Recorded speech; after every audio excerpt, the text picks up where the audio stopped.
It's so cold here in Arlington Heights, Illinois. I saw a polar bear on my drive in this morning. He was wearing a scarf and warming his paws over a trash can fire. You may all remember the polar bear hysteria of yesteryear. In fact, you might still actually be hysterical about the plight of the polar bears. Climate alarmists like Al Gore want us to believe polar bears are nearing extinction.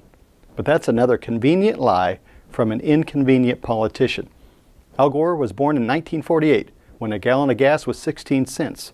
The Marshall Plan was launched, NASCAR held its first race at Daytona, and the polar bear population was at a supposed crisis point, at least from what we could tell. Back then, again, this was 16 years before Gore's daddy voted against civil rights, researchers estimated the global bear population at around 5,000. According to the latest research, there are about 30,000 of these furry and ferocious predators in the Arctic, an increase of 500%. So why do people believe polar bear populations are plummeting? Well, Al Gore's two movies, for starters.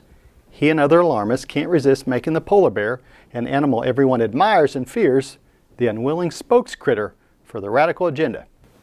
Do you remember the photo of the dying polar bear that was making the rounds a few weeks ago?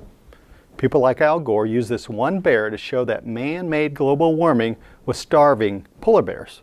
But the leader of the local Eskimo group in the area revealed the truth. The bear was sick, not starving. He said, quote, "We don't have starving polar bears. We don't have polar bears facing hard times because of ice. As long as we have 4 seasons, spring, summer, fall, winter, nothing's going to change." That's the truth about the polar bears, no matter how inconvenient to the alarmist. So who are you going to believe? A washed-up politician whose last movie bombed? Or the native people who have lived among these animals since before recorded history?